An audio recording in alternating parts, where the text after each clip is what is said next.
whole theme of Score Big, Elevate Your Research. The theme of today's sessions is Play with Purpose. And our next session is an introduction to systematic reviews. I think you all agree with me that the systematic review can be a daunting challenge. And in this session, we will help you to demystify it a little bit and get you started with a high-level introduction to the systematic review process. And at the end, you will understand how a systematic review differs from conventional literature reviews, and you will be equipped with the tools and knowledge on how to conduct a systematic review.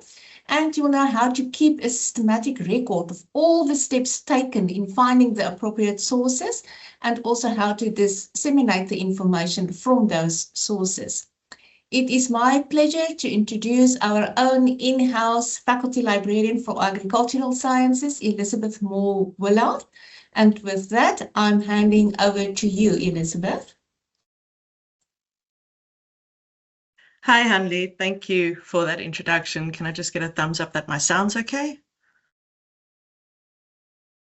Yes, we can hear you, Elizabeth, and we can see you. Okay, great. And now you should be able to see my screen as well. Cool. So I've been charged with taking you all on this wonderful journey of systematic reviews, but I will just clarify that I'm going to speak about evidence synthesis in general, which of systematic review is one of the kinds of reviews. So we will just kind of discuss a little bit of the differences, because obviously you may have come across the term scoping reviews or meta-analysis or similar, and how these differ from systematic reviews, and how do you actually go about conducting it.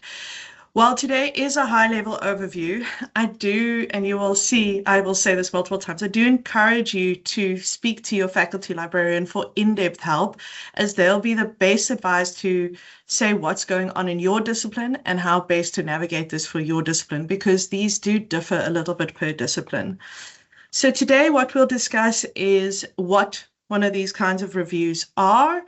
We'll speak about what protocols are and how they come into the play here, why you would do such a review, when you would do such a review, the different kinds of reviews that there are, and then we're going to deep dive into the steps of the systematic review process. So at that point, I will kind of mimic a little bit on a very high level and very, very quickly what you would be doing.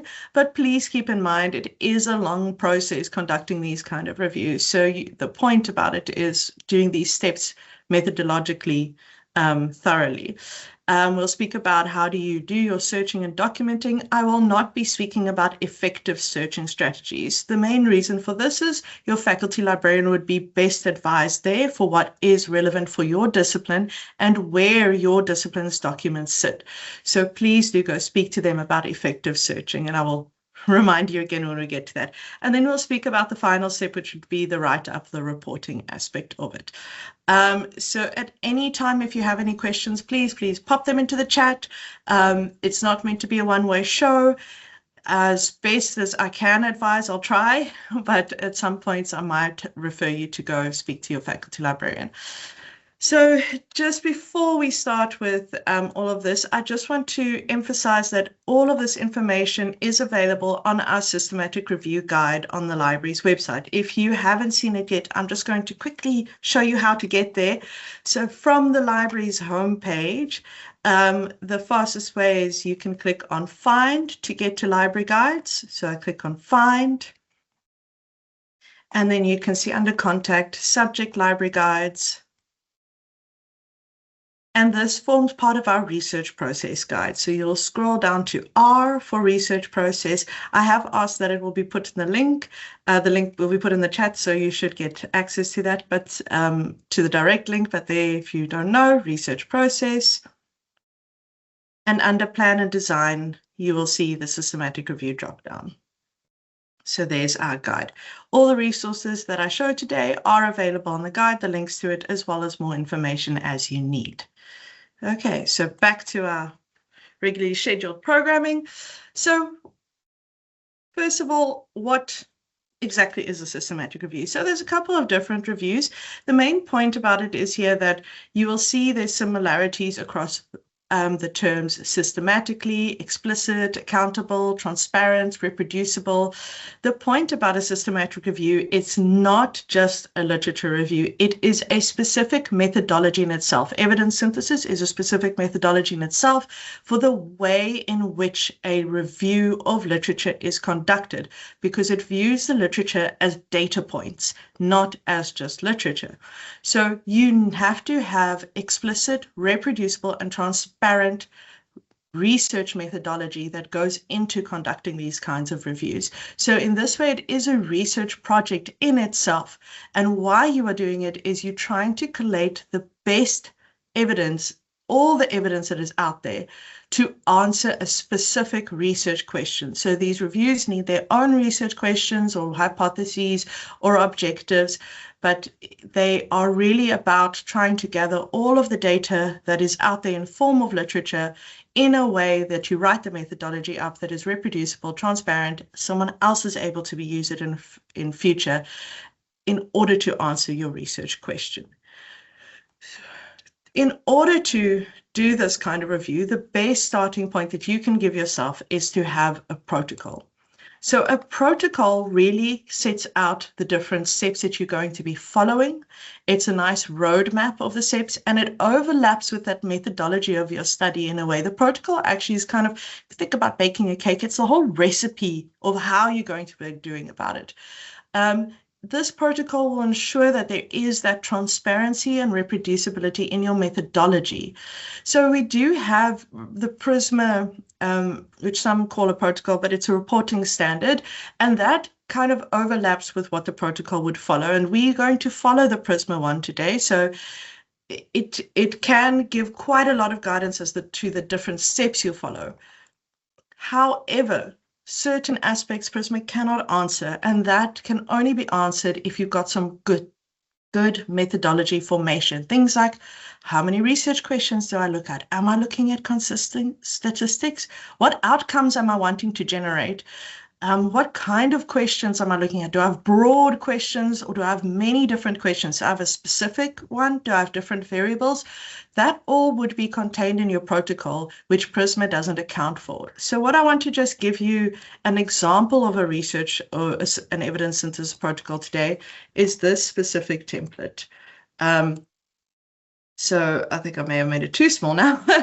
Okay, so this is quite a nice generic template. There is a link available on the guide, as I said, where you sit down from the start and you set out everything that you're trying to achieve with your evidence synthesis review. So you first go around the background information, as well as who's going to be doing what. You give a rationale for why you're conducting this review. You go into your methodology, so you set up your research questions, you've got your objectives, and there they do give you some guidance, as well as you give definitions. Then you need to think about your inclusion and exclusion, what means a study is eligible, what means it's not. You state what kind of information sources that there are. I can make it a bit bigger if needs be. Maybe that's better. Sorry for the vertigo there, with what kind of information sources there are. And this is something you typically work on with your faculty librarian, including the search strategy. How are you going to manage the study? How are you going to pull out the data? And then if you're conducting critical appraisal, how are you going to go and do about it, as well as the charting that you're going to do. And it's got some extra help there for you.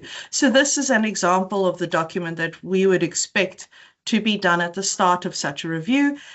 You would also ideally put this document into a repository like Open Science Framework or similar to ensure that your, and I know for medicine there are specific registers for systematic reviews, to ensure that your review is actually registered, and that would also enhance the transparency that's going on around it. In essence, you are writing, similar to a research proposal, your systematic review research proposal. That is basically what this is. So my best suggestion to get a good start, do start with your protocol, because it doesn't have to be perfect, but you can already start to get an idea of what is needed for this kind of review. Okay, that being said, Prisma itself, if you are not aware of what it looks like, Prisma sets out how you would go about reporting the methodology and how you would go about reporting the results of your study. So it's set up into three kind of main different areas here. So we've got our identification section, our screening, and our included. That's it. Those are the three steps that it takes. Seems quite simple. It is a bit more in depth. So in terms of identification, you need to note how many different items you got from databases. In certain cases, for certain fields, you would also look through registers, and then how many were removed before you read anything. So screening means reading. So this could be having an automatic deduplicator, having something, a filter. So for example, the example that I'm going to be using today, I'm going to limit to the last 20 years. That's a filter. So there are records that will be removed from that, and I need to note that, what's the difference is, and records removed for other reasons. So this could be language, geography, whole bunch of different things. So we'll speak more in detail about this. Now, screening, when it says records screened first, that's title and abstract. And then we exclude a number of them because they don't fit what we actually need. We then read the full document, try to get hold of the full document. We note if there are any we couldn't get hold of, and then we read the full document and we note how many were excluded and again the reasons why. This would link directly into your research question and your inclusion and exclusion. And then we have our final studies that are included, and we will then chart the data from there. This is for, I've pressed search on a database. However, there are other ways you can get records, for example, from websites. So if you are in economics, you might be relying a lot on grey literature or things from OECD. So you would have to do manual searching through those websites to be able to get hold of it. And so you would note that that's where you got it from. Citation searching would be checking who has referenced the articles you've gotten, as well as their own reference list. So you would note it under there, and then you would follow the same thing here. So are you going when they are relevant, and can you get hold of the full text? Once you've read the full text, do you still want to include them? And then they end up in your final bundle. So that's the basic methodology that you will follow. It is a long process, as you can see, but there is a reason for why we do this, and we're going to go in detail in this process, so don't feel too lost at this point. So why are we going to embark on this voyage then? Well, these kind of reviews really inform us about what is actually known and how it's known and how it varies across different studies. And also you can quickly see the major gaps, what is not known from previous studies. So these reviews can actually identify avenues for new primary research. That's the main point about them. So we use these because in the past, it was very easy for individuals to keep up to date on all the studies on a topic. And I think we saw this, as has been mentioned perhaps by certain professors, I know in the launch of the research week, where they came into the library, they had only one abstract book that they looked through, and that was it. That was all the research out there. We know that information has exploded over the last 20 years, and so it's not possible to contain everything that was published for a year in one small book. It's huge.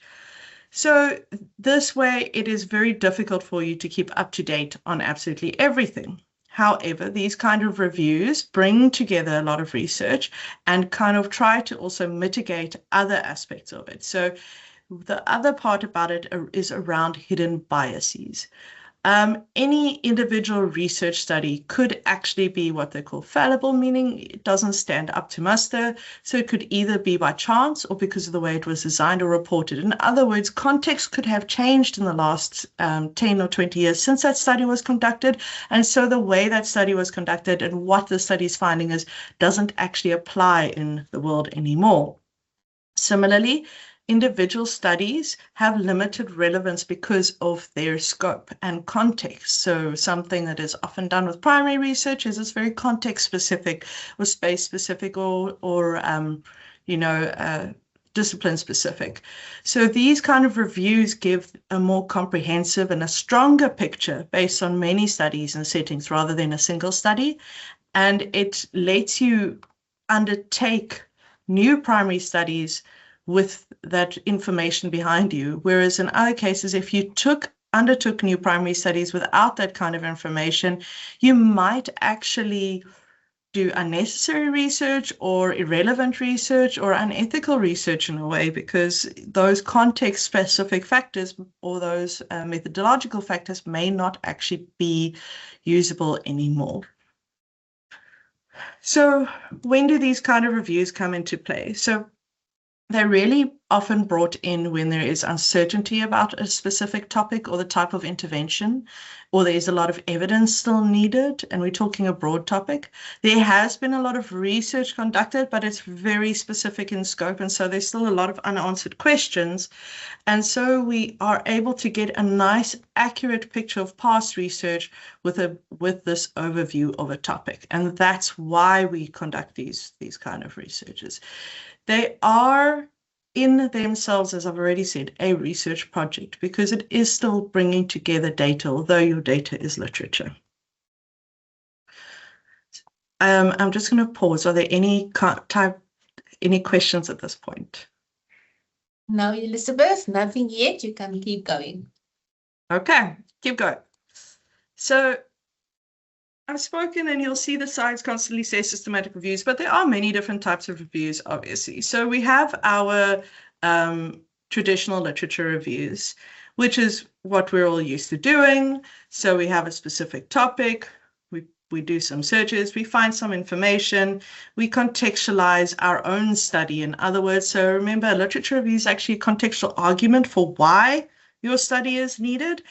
And you kind of provide details of studies that you've decided are important, but you never have to explain why you decided those studies are important or how you even got those studies. You just put the studies down. So in this way, there's a lot of pick and choose and a lot of possible bias that comes into play in these kind of spaces. Whereas these reviews here form part of an umbrella of evidence synthesis, as I've said, where there is a clear methodical literature search. So there's a clear purpose, a clear research question, and a research objective stated at the get-go.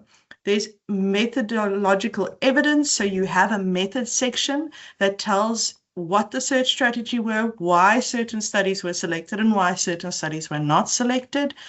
And in this way, the searching of information is the method.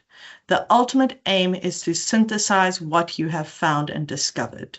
And that's very important, because we often do not think about the finding of information as a research method in itself, but it is. So I'm just going to say it again. The search becomes the method, with the aim is that it's synthesizing what you found or discovered. Dependent on your kind of evidence synthesis review depends on how you would report it. So a scoping review typically actually is, and what differs between them often is a scoping review has a broad question or multiple questions. So my favorite kind of thing is, what kinds of pain has Panado treated? What kinds of pain has paracetamol treated? It's a very broad question. So in this way, I would do a scoping review and go, oh, there's lots of it. Can treat your elbow pain. It can treat head pain. It can treat knee pain. Oh, it can't treat foot pain. So it's a very broad question, but the same methodology is used.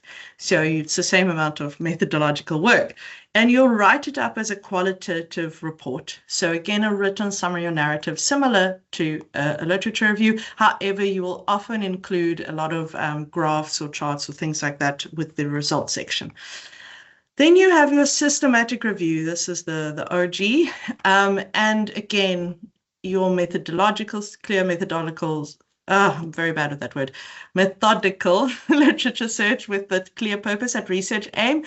There's your evidence of search strategies and studies. Again, your search is the method, the ultimate aim is to synthesize what is found, and you will also have a qualitative reporting of results. Now, the difference between these two often is in the research question. Your research question for scoping will be broad. Oh, you know, what kinds of pain does Flippinato treat? Whereas systematic review will have much more defined variables. Has paracetamol successfully treated foot pain in the literature? And then you will have those two variables of paracetamol and foot pain. That's kind of where you're looking. So much more focused and specific for your systematic review, right? And then we have a systematic review with, and this is also written up qualitatively. Again, you'll have your results section, will have some nice visuals. And then your systematic review with meta-analyses. This one really is following exactly the same, but you see it's systematic review with meta-analysis. Now, often people just refer to this as, I'm doing a meta-analysis. You are also doing a systematic review. So you can pat yourself on the back for that. But the meta-analysis goes one step further than these two. And it says, you know what? Researchers have been doing things here and there and here and there. I'm going to pull all of their data, not just what they've written up. I want their data to answer my own questions. So I'm going back to my Panado question here. So I could say, what is the success rate in treating foot pain for paracetamol? And then you can bring in the data from success rate from multiple studies, redo a statistical analysis to be able to answer that question and say, from all of this, the success rate is 20%, whatever it is. I'm not a medical doctor. I don't know the answer. These are all just metaphorical examples. So you can see that the difference comes in here, that there is a quantitative reporting of the results with that combination of the data. However, you will still have some qualitative aspect of it. Okay, so this is just 3 of the evidence synthesis. There are, at last count, and I'm not sticking fast to this number, but 14 different kinds, and I think it is growing. And it's really important, and this is where I'm going to point out why it's important. We must remember its origin, and its origin is medicine and health sciences. So that does mean that a lot of the methodology and the tools and the help books out there are developed in line with what is relevant for medicine and health sciences discipline. So, and a really easy example of this is mesh terms. So a lot of the books are going, oh, you need mesh terms. And similarly, if you ask AI, it will tell you you need mesh terms. Mesh terms stand for medical subject headings. It is an indexing term. So indexing is like a specific hashtag assigned to it, a layman's term. So wobbly definition, but easiest way I can say it, that everything that links to that word gets brought together in a database. So it only exists in PubMed and medical databases. So having a mesh term and using a social sciences database like EBSCO doesn't really help, because it may actually make your results completely veer off the track. And this is why I said, for the search, do speak to your faculty librarian. They will be able to best advise on what is needed per database and how the different databases work and what is acceptable and what is used. It is also really important to note that more than one database has to be used in order to minimize bias. And often the big indexing databases are preferred because they have got so much more information in there.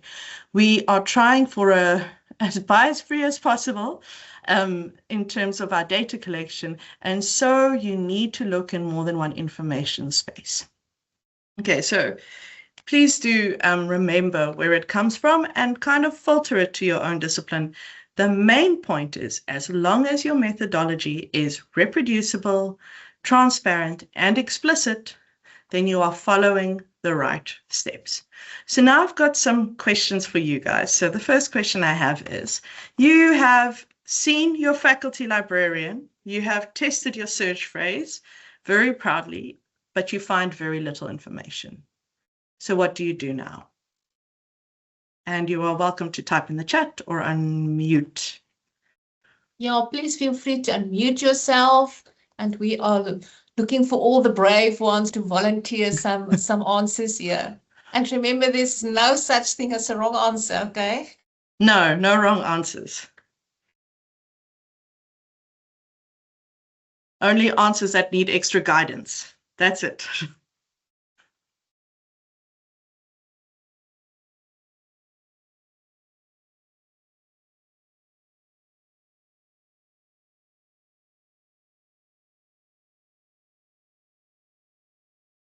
Are there any volunteers?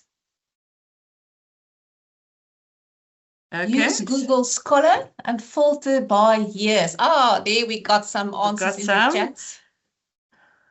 Look for the correct academic keywords and use them to do the search. Elizabeth, you can comment on that. I think Miss, am I saying it right? Zilinisa, you wanted to say something? Yes, I wanted to say you can use different terms like synonyms for each phrase just to see if they won't yield any results. Okay, cool. So try some other words. Yeah, okay. And if you've done all of that and you've spoken to your faculty librarian and they are also saying there isn't information on this, no one's researched this, what do you do? Like ask, yeah, you can ask AI. It's very interesting to ask AI for these search phrases. Then you struck gold. No one's researched it. So now it's not appropriate for you to do an evidence synthesis review if there is no one publishing on it. It is much more appropriate for you to go out and do primary research on it. You then cannot do a systematic review. And the main thing that we often actually get this, where we do get students that have been told to do a systematic review and there just isn't research available on it. So at that point, you would go back and say, there isn't research. I cannot do a systematic review. Primary research is my goal. Hey, that's what my study's doing. And you would then, for your thesis, go back to a normal narrative literature review. Okay, I see broaden keywords. Yes. Okay. We've warmed up. Now we've got a second scenario. So you want to do a meta-analysis. You want data. So you're conducting a lot of searches. Oh, you find beautiful, beautiful articles. They are gold. They are wonderful. But they don't have data. They don't have data that's transferable. There's no appendixes. There's not a lot of data that you can actually use. So what do you do now? Again, feel free to unmute or type in the chat.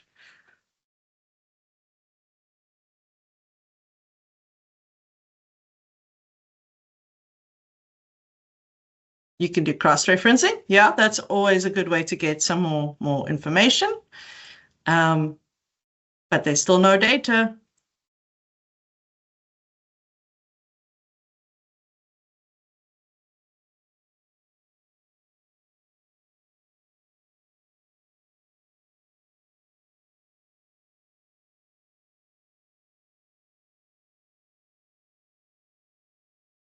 You can contact the author. Some authors may say no. Many authors don't like sharing their data because they are ongoing research projects that they are busy with. So you can contact them. Some authors do share very happily, but if it's busy of an ongoing research project, it is often kept for their own publication purposes. Forward and backward citation, you can find more articles, but still no data. I'll give you guys, let's go back to the types of review. If you're not able to do this, similar to how we went one step back to narrative review, you simply do that. If you've got enough information and you can't find enough data for the meta-analysis, you can go one step back as you followed the same method. That's the important part. So that's why I emphasize it's a systematic review with meta-analyses. Okay. Elizabeth, before you continue, I just want to say I'm very impressed with all the suggestions that we received. We can really see you guys know about synonyms and related terms. And as a librarian, I'm very, very proud and impressed with all your answers. and for using AI to assist you with finding keywords. It's also a very useful tool to use. So thanks for all your engagement, and we're looking forward for the next, Elizabeth. Okay. Okay. So what we'll go through now is just the different steps as you would. So this is me pretending I'm doing a review in terms of, and we're going to follow that PRISMA guideline in a way, but we'll start with, and ignore the giving you a chance. What you'll see is I'll work on it. So we'll start with your research question. So similar to any other research project you do, you have to always start with the question at hand. So you need to have a clear understanding what your research question is in order to actually figure out how you actually go about collecting information to answer that. Not all studies or types of research are appropriate for systematic reviews or evidence synthesis, as you've just seen. And in those cases, a normal literature review might suffice. So there are a number of ways that you can, and this is where that protocol that I showed you really does help to get your mindset going with what that question is. But there are a number of frameworks that you can also use to help set out your research questions, specifically to tease out what kind of information you are looking for. So you'll start with your actual research question. So the PICO framework is the one that is most used, but I'm going to also go through Spider of Spice. For the purpose of today, there is the scoping review one, SPP, but we're not going to cover that one. We're just covering PICO, Spider, and Spice. So PICO is the pinnacle, and it can be without a T as well, of frameworks. It's often the standard framework. It is, however, primarily focused on what we call quantitative studies, so studies coming out of STEM environments, and this really is set out to help you identify the main components of your study question. But you will see by the terminology used, it is very leaning to medicine and health sciences. I have, with my examples, tried to come from, and I don't apologize, I'm coming from the AgriSciences perspective here, to show you how this framework can be applied in other STEM disciplines. So the first thing that we're looking at is our P, so what we are being studied. So in patient population, then what is actually being the intervention or indicator, what's the comparison that you're trying to do, the control, what's the outcome, and then what I said, this might be applicable and might not, so time or type of study or question. So obviously in things like medical and health sciences, you do have a broader categories of type of studies, whether it's clinical studies or medical journal type studies. I'm now starting to tread on dangerous water. However, in general STEM, we kind of have original research, short communications, and literature review. So varying, not as many types. So you often this is left out if it is not applicable. So if we have a look at the example that I have here, so I want to know, we have buchu. Buchu is great, especially considering we're heading into winter. So how can one use buchu medicinally? So what are the documented medicinal uses of it that have been written up in scientific literature? How do they actually compare to conventional alternative treatments? And then this would mean that I would need to look at my population that I'm looking at is the studies on medicinal application of buchu. The intervention is the use of buchu. I want to compare it to other treatments. So that may result in more than one search string for me. But outcome that I'm looking for is that there was a reported medicinal use, and I'm going to time limit it to the last 20 years. Okay, so that's one way in which PICO works, right? And you can see again, what are this on that. So it is focused for a systematic review. Whereas your Spider framework might be more appropriate for those that are leaning towards qualitative research or mixed methods research, where you're really trying to look at experience or viewpoints, right? So there you would have your sample. So that could vary. So what kind of sample are you looking for? And again, and then your phenomena of interest. So what's the experience or behavior, what happens? the design in terms of the study, the evaluation in terms of what happened, and then the research type that you're wanting to collect, right? And the example that I have here is how do different soil amendment techniques influence microbial diversity and plant health in organic farming systems? So I'm looking at organic farming as my sample, soil amendment techniques is the phenomenon of interest. I'm looking for field experiments, greenhouse studies, observational studies in terms of my design.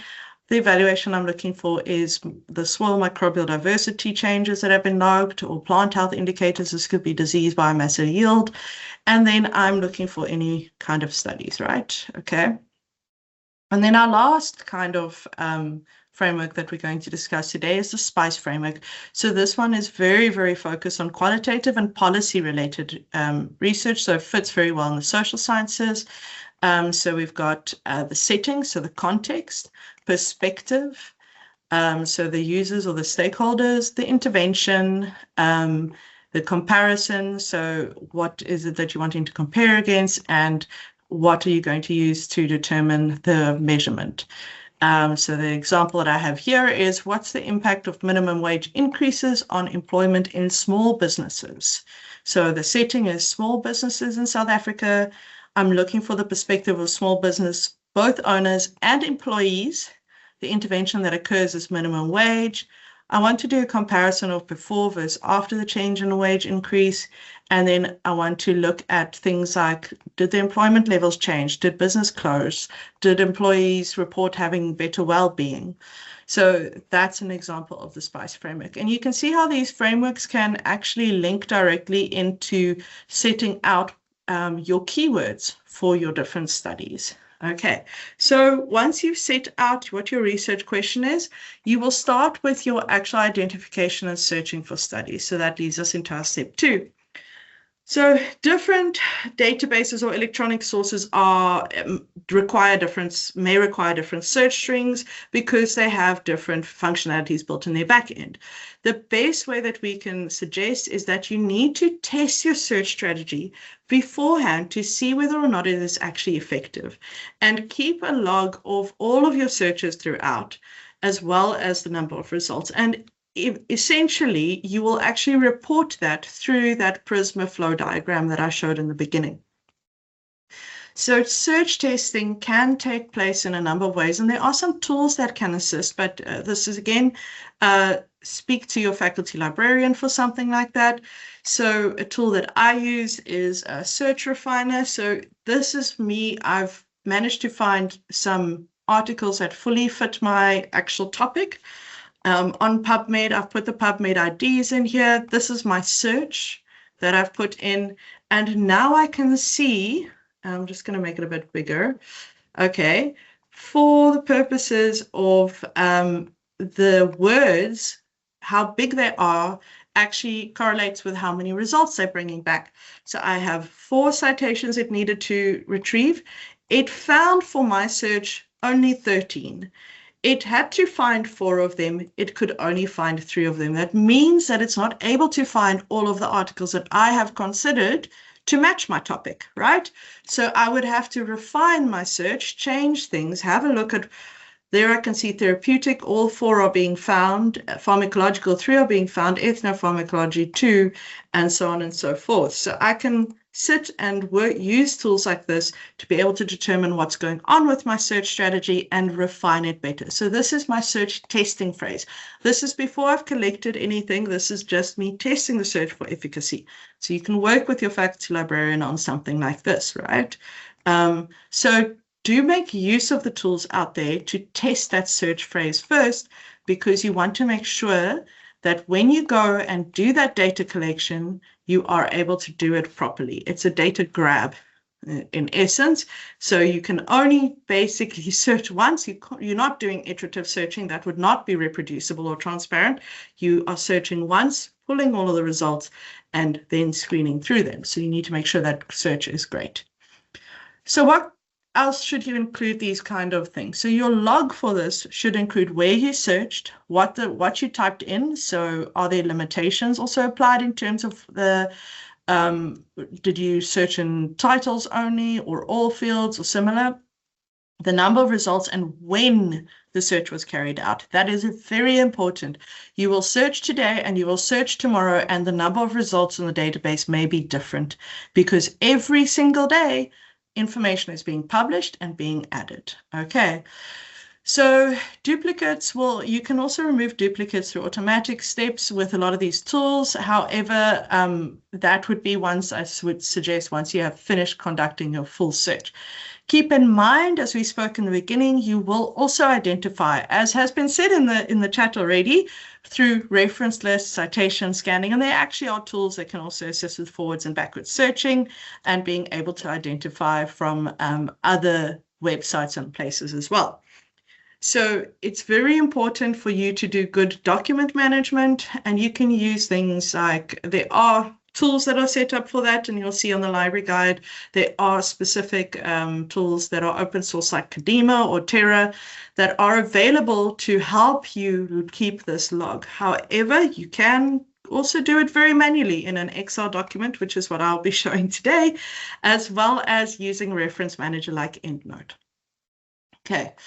So the important thing around effective searching is that you need a proper search strategy. A search strategy contains a description of what the search concept is and the terms that you're using in it, the sources, the search limits.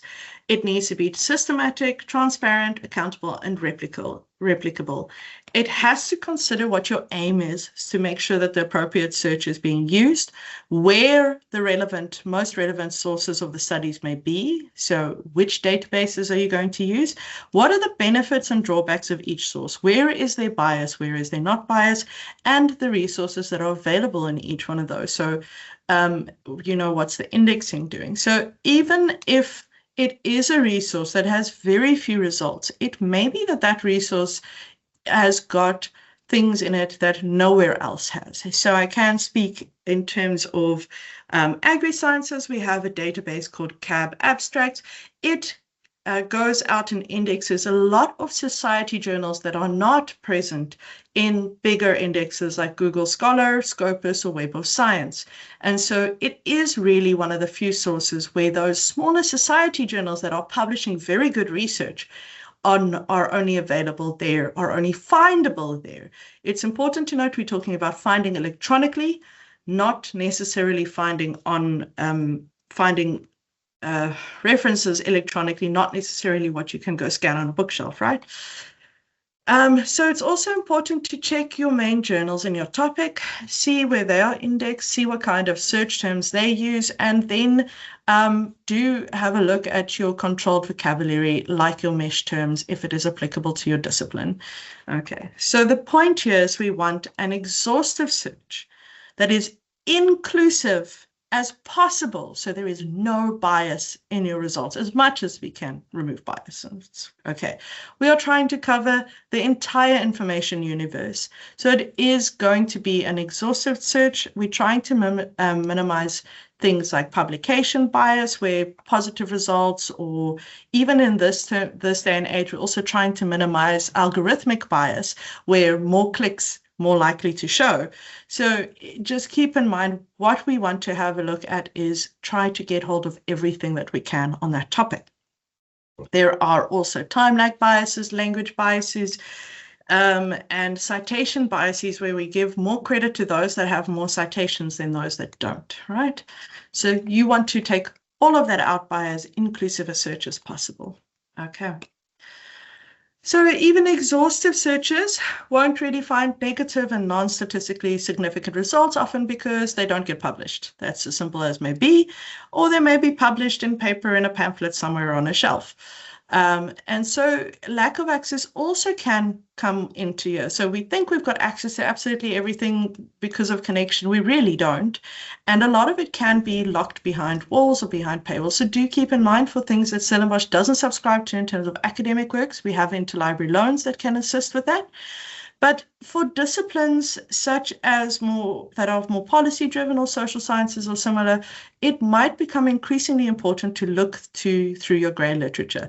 For some, even in AgriSciences, for some disciplines, theses play a great role in these kind of things, because there is a lot published in a thesis that is not then published in an academic journal. And so you would need to kind of hand search through those things. So you do need to note in your search strategy that you will be including grey literature and what kind of grey literature. So what kinds of sources of information are we looking at? We've got academic databases or bibliographic databases. Like I said, often indexing databases are preferred for the pure reason that they cover so much more information than a full text database. And so you are making sure it is an exhaustive search, which is what needs to be. Specialist databases, specialist registries for the medicine and those leaning towards medical ways, then organizations as well, and just generally the World Wide Web when needed. And then you can still do what we call hand searching books and journals if you know that the information is in there, and working with your reference lists and your citation scanning. Okay, so in terms of, before I start with my searches, can I just check if there's any questions at this point? Nothing in the chat, Elizabeth, but you're more than welcome to unmute yourself and just ask if you have any question at this stage.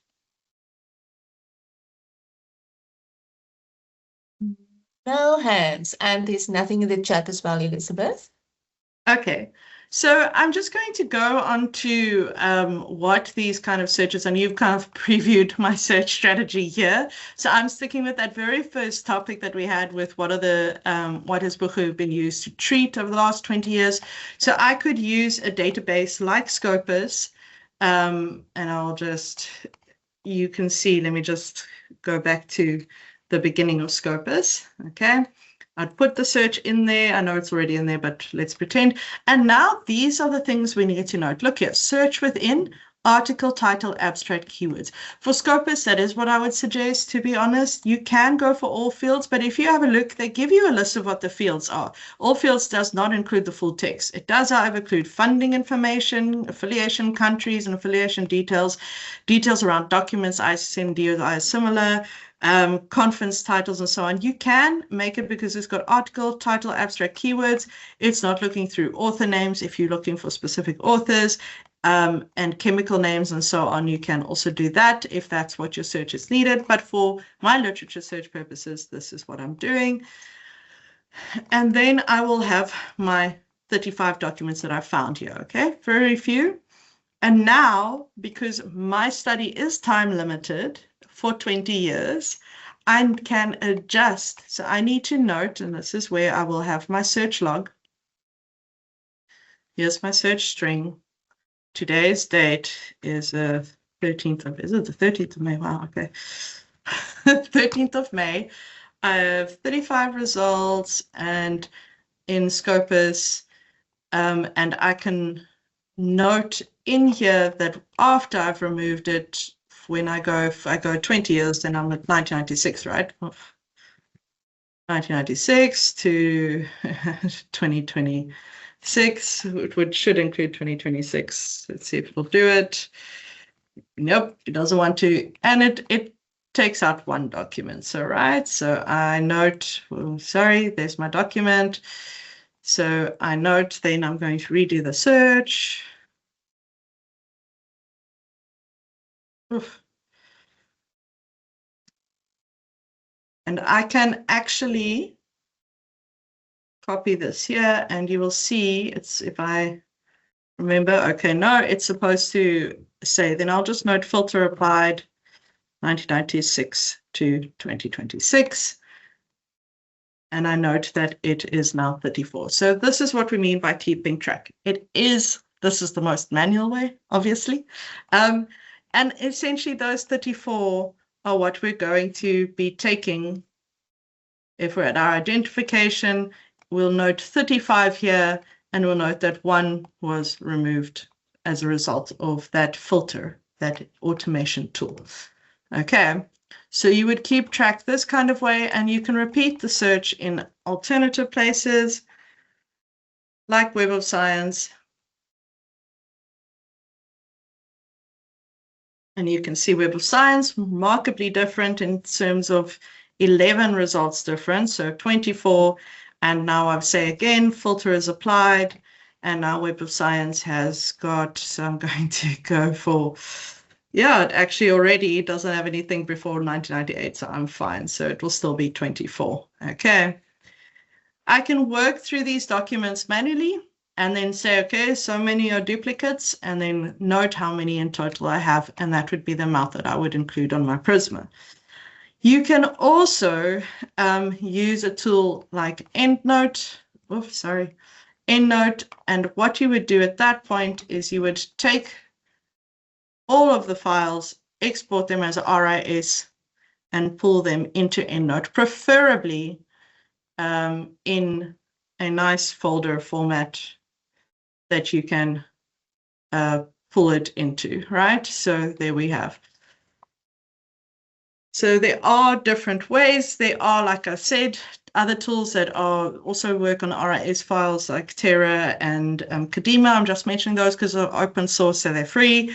And you will see on your systematic review guide, there are other tools appropriate. So this is kind of what we have to look for. If we want to look for grey literature, it depends on where we're going to look. So if we wanted to look for theses, we could look for theses on something like Sun Scholar, right? So I could look for, let me pull that there and see whether or not Sun Scholar is going to like my search strategy. We'll see. Okay. And then it gives me 54 results, and I would note that, and I would try to import each of these. You can also, in Google itself, do in title searches and in URL searches. So if you know, for example, and I'm just going to go to the ARC South Africa, right? So if we know ARC is publishing on Buchu, I can say in URL, look in there, in title, Buchu, and I can go further. As you can see, it's not finding anything, which is fine. I did do a couple of checks. I didn't find a site that did find it. Similarly, if you are going through organizational websites, you just simply use that. You can use in title before every word that you want found. So I can go a bit further, but that is something that I would suggest chat to your faculty librarian. There are also specific grey literature databases available in some disciplines, right? So you will see on your library guide, there's some grey literature sources like Core and Base suggested for you. Are there any questions about the search process?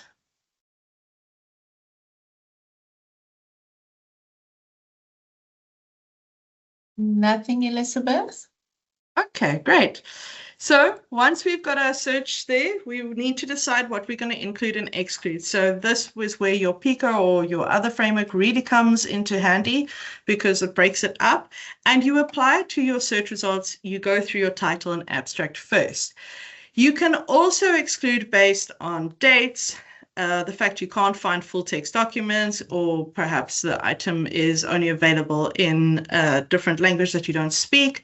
But the important thing is that you will screen title abstract first. And how that looks, I apologize for nothing. Very simply, my title, is this relevant? Antioxidant capacity of 55 medicinal herbs traditionally used to treat the urinary system, a comparison using a sequential 3-solvent extraction process, okay? Elizabeth, sorry, if you can quickly hang on. There was now a question posted. I didn't catch how we remove the duplicates. May you please explain that again before you move on, Elizabeth? So you can remove, it depends on the tool that you're using. When you're using Excel, you remove duplicates manually, meaning at this point where we're doing title abstract screening, you will note that it's a duplicate and then you remove it. You can't remove duplicates from a database search. If you're using a tool like EndNote, it does have the ability to search for duplicates. And if you're using a systematic review tool like Terra or Kadima, it also has the ability for automatic deduplication after you've uploaded the files. So it's tool dependent. It would be, yeah, so that would be the best answer I can give you. Okay, so what you want to look at is you want to look at what is going on in here, and then you can have a look to see whether or not these actually fit. So at this point, I cannot tell whether or not Buchu was actually used in it. It does seem to be that it picked it up somehow.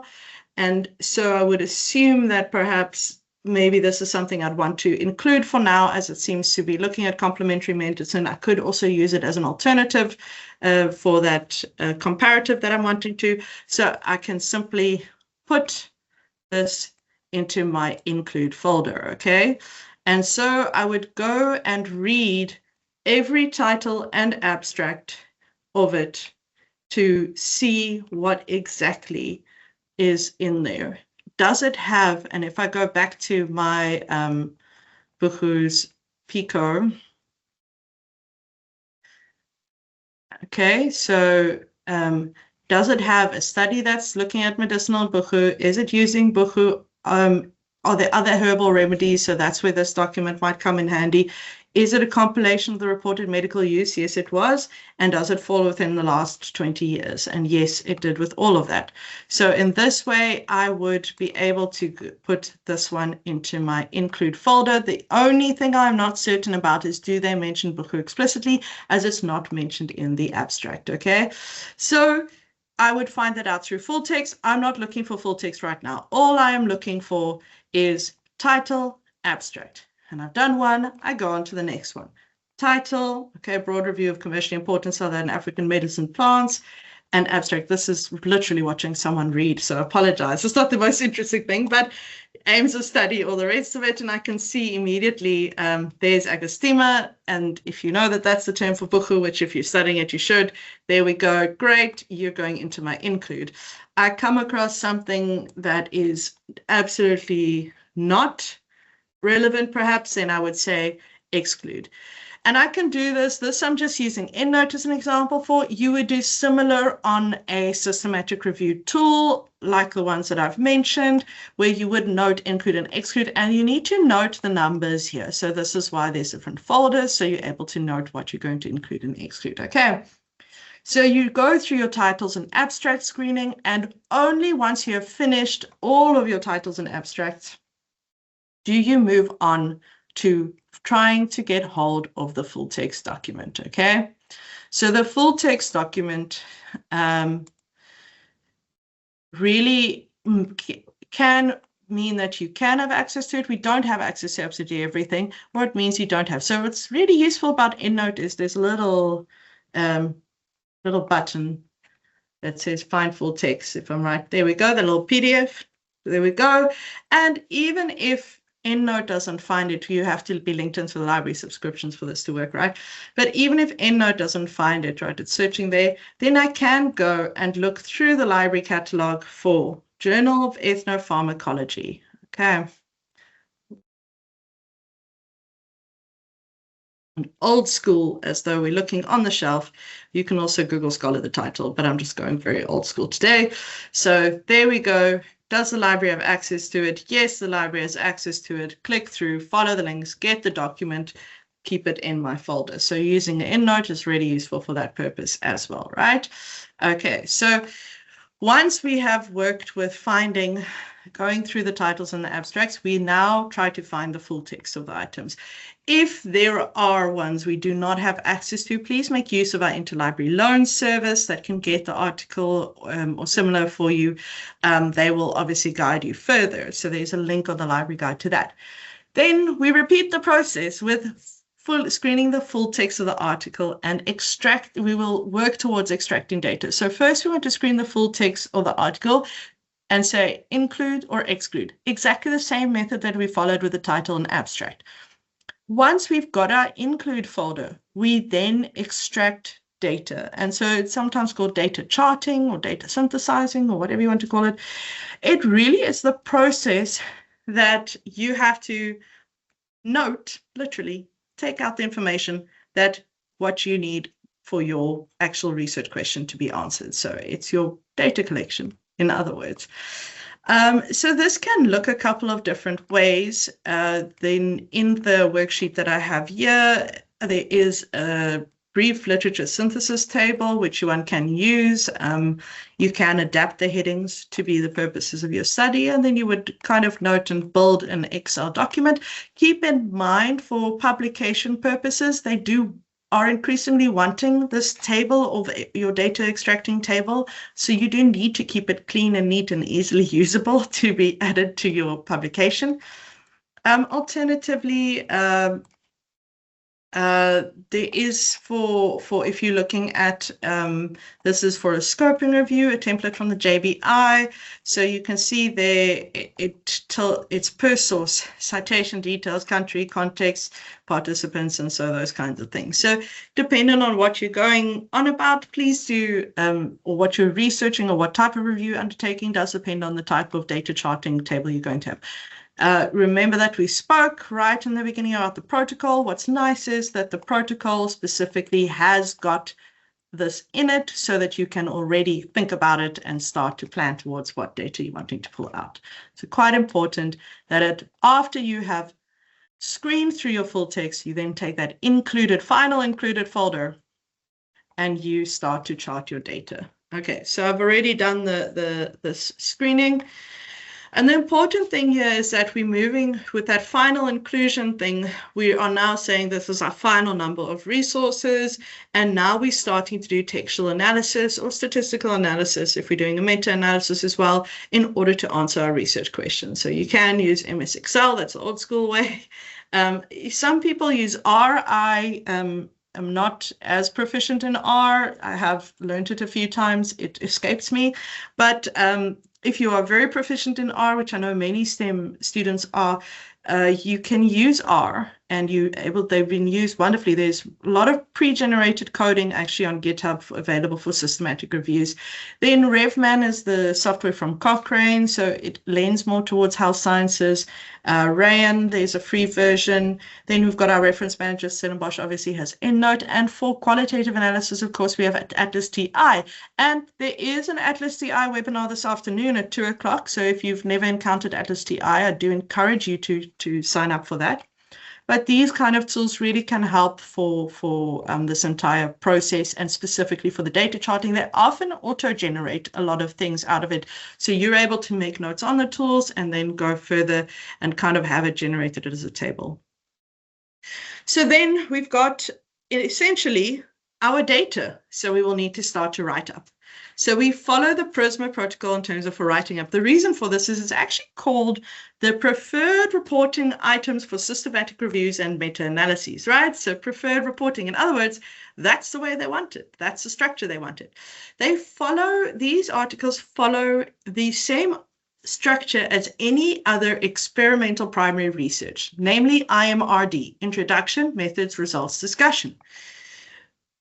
So you will find more details on PRISMA's site, and if you haven't seen it yet, you can go to the site, and they have got quite a lot of assistance. So you can generate your flow diagram. There's a really nice online tool for that. They have their checklist. I should have downloaded this beforehand, apologies, but the checklist actually really gives you quite a good idea for what every heading and subheading has to have and what it actually has to say. And so this one is PRISMA for systematic reviews and meta-analyses. There is one that is detailed for scoping reviews. And if you're going towards some of the other ones, then you can have a look at other guidance that they offer. And they have an expanded checklist, which I find really quite useful because it really gives you good examples. It gives you good guidance and examples under each of these sections. So I do find using these kind of things for helping, especially when you are setting up your document for the writing, use it to assist you to know what is needed in each one. Okay, but what we'll do now is go through a couple of examples of what the write-up may look like. And we've specifically chosen examples out of social sciences and specifically economic and management sciences so that you can see how these reviews are being applied in other disciplines. So the first example we have is one out of the Journal of Accounting Education. So we're on both education and EMS here. So the review, it's a systematic literature review. They looked at experiential learning activities in university accounting education. So their introduction first gives good context. They jump right into the context and they give that background of it. And then they lead up to the research questions, rightly. This is how you're supposed to write it. And the important thing here is that they're giving a reason and showing how the research questions are centering the entire review. They really are the review, the purpose for the review. Then they go into the method. They also say why they've chosen a systematic review. So they justify it through saying which databases they selected, how they developed their search string. And you can see there that review was conducted in databases instead of individual journals. Search was not limited to specialized journals. Let me just do this because it makes it easier for you guys to see. Database selection involved 3 steps. And then they state what the 3 steps were. And then they said the final combination were these ones. Search string development, they detailed how they did it. And they give full methods, they give the full methods on how they did the bibliography scanning as well. Okay, so then they go from the methods into results. So first they say the article screening results, they say they had 803 records that were downloaded, all duplicates were taken out at 665 records, 573 records were excluded based only on title and abstract screening. Then they read the full text of the 92, and from those full text 92, only 33 articles were used as the final inclusion for their data. So they went from 803 that they read every single title and abstract for, well, 665, but yeah, to 33 included in the end. And that is standard. Often this is now required by journals to be shown in a Prisma flow diagram. Then you can see they actually found an additional 17 articles from manual searching and reviews. And so they say they had a total of 50 ones, okay? So it really unpacks every step of the review and says why. Then they have it categorized according to their theme. So you can see this actually really linking to their research questions that they're going, and they say why they chose the different ones. And they give, you see table 5, they give the tables that actually give the results that went on there. And lastly, they spoke about limitations. Now, under limitations, particularly if you are going to use Google or Google Scholar, you have to explain why you chose it, specifically because there are replicability and algorithmic issues with the use of Google Scholar.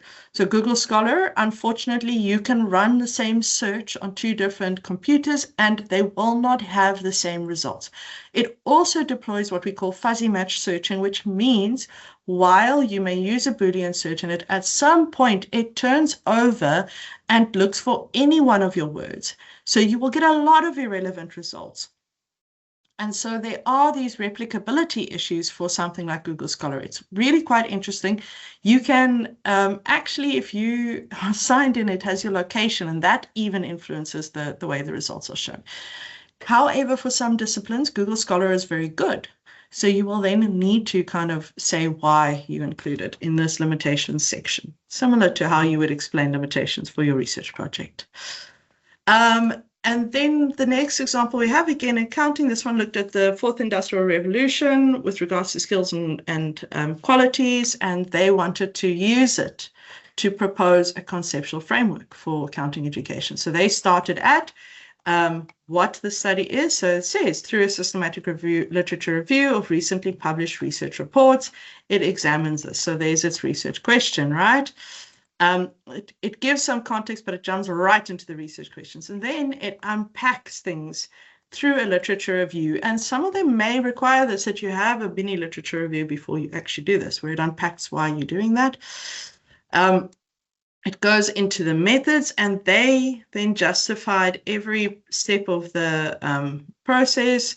And they also justify why they needed to use a systematic review. They then used the findings and discussion, and they looked at both broader trends, and then they went into more detail. So they really unpacked the findings and the trends, and then they again have a limitations section. So this is really about how you, and you can see limitations could be things like research reports were prior to COVID, and that might affect things and so on and so on. It really is very discipline specific, it's journal specific, but in general, if you follow a guideline like PRISMA, it will always have your context, which is in your introduction, leading to your research aim, leading to your methodology, which sets out your whole search strategy, why you chose what you did.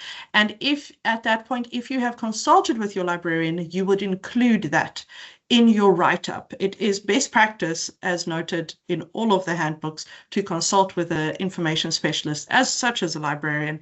And that just gives further quality to your review. They've done a lot of fun checkings on that as well, not just talking out of the pride of my profession. So the main points that I can give here is once you've decided on embarking on a systematic review, immediately speak to your faculty librarian, that they can really help with the effective searching, with source selection. And then when you look towards publication, they can also assist with regards to where to publish, or to explain how to find journals that are relevant to publish in, especially if you are looking towards a newer field. We do, obviously, at the institution have the writing lab. They can perhaps assist for structure and flow, but be upfront about the kind of review it is, because it is not a normal literature review. And yeah, if you struggle with that, then just let them know. And then lastly, if you are looking towards a meta-analysis, you can always contact the Center for Statistical Consultation for assistance with that as well. And I think with that, I'm going to say thank you and open the floor for any questions.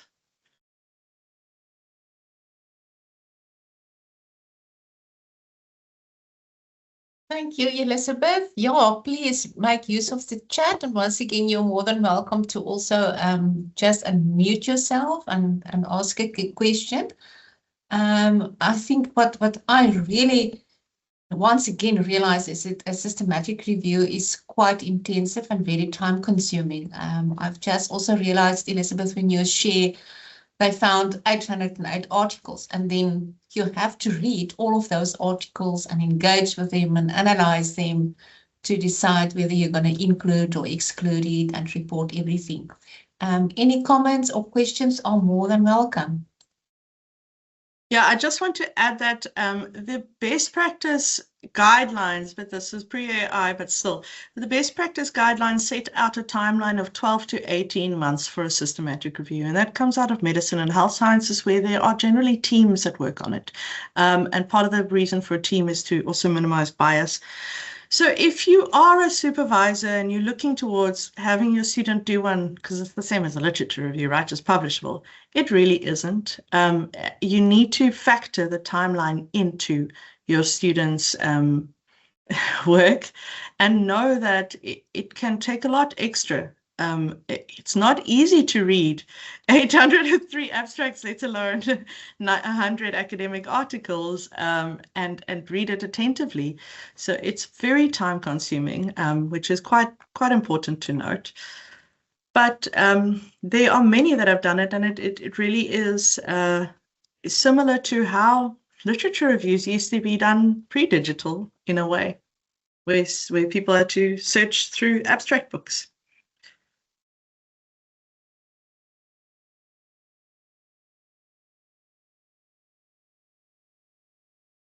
Elizabeth, I see there's a question in the chat at the moment, and there's also a hand. Can I start with the hand? Please feel free to unmute yourself and just ask your question. Thank you. My question is that because there's a lot of journals out there, some are from top-tier journals, some are from journals that are not even peer-reviewed.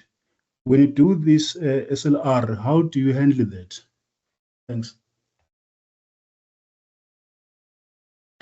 So ideally, you would include a critical appraisal step within your when you check your data sources. So a critical appraisal would have a look at the aspects around the the literature, right? So that would be things like, what is the journal that it's published in? What is the journal? Does it go through peer review? Is there explanations? How is it written? At the bottom of that protocol that I shared, there's a couple of different tools for critical appraisal. I'm just going to share one here, AmStar. So AmStar here says, you kind of log it and then you print it for yourself, and you can see it's quite detailed around the article. And for anything past the scoping review, critical appraisal is a compulsory step, really, to make sure that you are not relying on articles that are from that haven't undergone peer review or similar, right? So you want these kind of things. So AmStar specifically focused on randomized controlled trials, but there are other similar checklists that are available for you to do that critical appraisal of sources. And that would come in when you do your full text screening, and then you would exclude it based on critical appraisal reasons, right? Okay, Elizabeth, and then the question in the chat is, can you explain the role of Prospero registration for systematic review? So all that I know is that Prospero is an international database of systematic review protocols. What is the role of that register, that list? So it is best practice to register your protocol for systematic review so that others in the industry are aware you are embarking on this systematic review, so there's no duplication of it needed. And in this way, it actually is kind of a quality control of all the systematic reviews that are out there, so that not everybody gets to do it. It's just not becoming this thing of, let's just quickly do a systematic review. Prospero specifically is limited to medicine and health sciences. So in this way, it has ring-fenced types of protocols that it collects. And when you are conducting a systematic review, it is best practice to first start looking at a space like Prospero to check no one else is doing it. If somebody else is doing it, you will need to re-look at your research question and do something else, right? Because then you are repeating research. Remember, right in the beginning, I said a systematic review is a research project in itself. Same way that you would register your research title with NRF, similar to this. We want to avoid that duplication. However, there are very few other registers outside of medicine and health sciences. So I do know about EPI that uses for environmental, and there are a couple of ones that are focused more on environmental sciences. But further than that, a lot of times what's being started as a space to register review is places like Open Science Foundation and so on, which are essentially file sharing, open science file sharing sites. All you're trying to do is kind of register that your project is ongoing so that others do not duplicate what you are doing, which I know sometimes is scary for academics. So that's what the role is of it. It's best practice to do it because when you actually submit for publication, they often want you to say a protocol was developed and is available here. And it's one of the things we just spoke about critical appraisal. It's actually one of the things, if you are doing a review of systematic reviews, you want to check what their protocol is. And so it's one of the things of if there isn't a protocol, it's, you can't tell what's going on. Is the quality really on that level? And I'm not throwing shade at anybody, but outside of medicine and health science, it's not as established simply because there aren't as many spaces to put your protocols.